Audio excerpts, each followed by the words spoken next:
You also gave some good advice when it comes to picking the day and the time of your interview. Can you share that with us? Yeah. Over the years, I can't tell you how many times I'll have a candidate who say, it's Friday in maybe by 4th of July, and I want to interview, maybe Friday at 4:30, heading into the holiday weekend. I'm like, no, you don't want to do that. Because even if they were to accept that time period from you, you're going to put a burden on them because who wants to be interviewing on a beautiful summer day when they could be doing something else? And they're not going to really be fond of you because they're going to think, hey, if this person is making me kind of take time out during a holiday weekend, I don't know. I'm not sure if I like this person or not. So you never want to kind of propose interviews before a long weekend, before a holiday. You don't want to be the one to say, hey, can you meet with me, Brittany, at maybe like 6:30 on a Monday morning?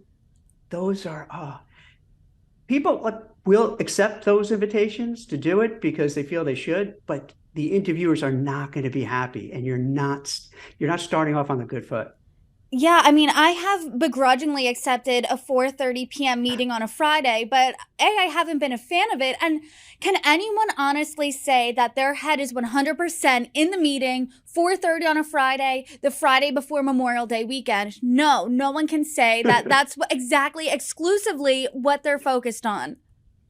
Not at all. You're not going to pay attention. You're just thinking, you're looking at your watch. When am I going to get out of here? You're thinking your plans. It's just a really bad strategy. Exactly. But another good strategy would be having your elevator pitch, which is Yes. your advertisement, 30 to 60 seconds. What needs to be in there? And tell us more about that. It's one of those things that's so simple that people just overlook it. If you go in for an interview, and you could do this throughout the whole interview process. Hey, this is Jack Kelly. I've run a search firm for the last 25 years. I specialize in placing compliance, legal, risk, and audit people, primarily on Wall Street. And this way, you could give a quick 30-second to maybe a minute pitch of who you are, what you're about, what your skills are, your experience, what you've done, and what you're looking to do. So then the interviewer gets a good photo, like a good picture of, oh, this is what Jack is about. This is what he did in the past. This is what he's doing now. This is what he's looking to do moving forward. So you just paint that picture for the person, and that makes the interviewer's life so much easier because now they get it. Like, oh, okay, I get where he was, what he did, and what he's looking for. Oh, all right, I understand. And once again, it just makes everything flow. Then, Brittany, I would say this. Oftentimes when you interview, you feel, oh my gosh, I'm saying the same thing to everybody. That's okay. Once you have that elevator pitch, you could say that because nowadays, when you interview, it's not one interview, it's three, four, five, six, plus people.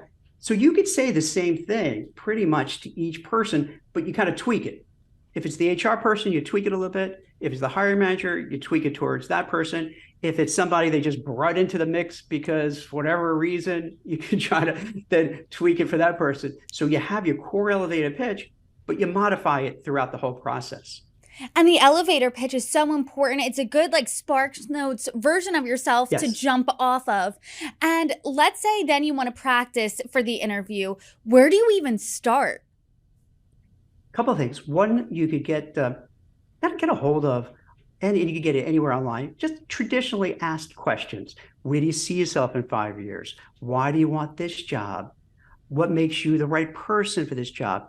You want to make sure you have those kind of basic cliche questions because most of the times HR people and hiring managers, they ask the safe questions. They don't want to ask anything that could be uncomfortable or awkward or off-putting or maybe even seem prejudicial. So what happens is they'll ask these kind of, stereotype cliche. So if you have the answers ready, then it's easier. I Everything always sounds better in your head, Brittany. Like you're always thinking, oh my God, this sounds great. But the first time you say it, it usually comes out horrible.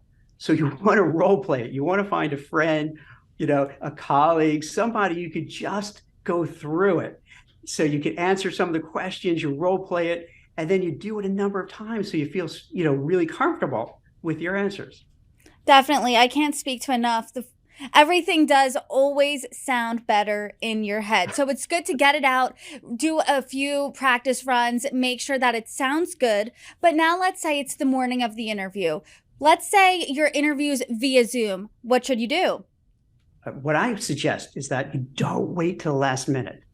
You want to beforehand check the lighting, the sound, your background. I've interviewed so many people. You look in the background, it's cringy. It's like, oh my gosh, this is how you want to come across. You want to make sure everything is tight so that when you get on, because we all know if you get on a call with somebody, video call, and the lighting is bad, the sound quality is bad, the technology, you're so turned off by that person. That person could be amazing, but you just get so turned off. So you want to make sure everything is set up. Similarly, Brittany, if you're going in person, you want to plan out your route ahead of time. You want to make sure you know where you're going. You want to bring copies of the resume. You want to chat up people in the hallway, in the elevator, so you get the energy going, you get the blood flowing, you're feeling really good. It's not the first time you're talking all day, so you're in that flow state. Jack, I appreciate you coming on and prepping us for what to do for an interview. Thank you so much. Thank you, Brittany. Thank you so much.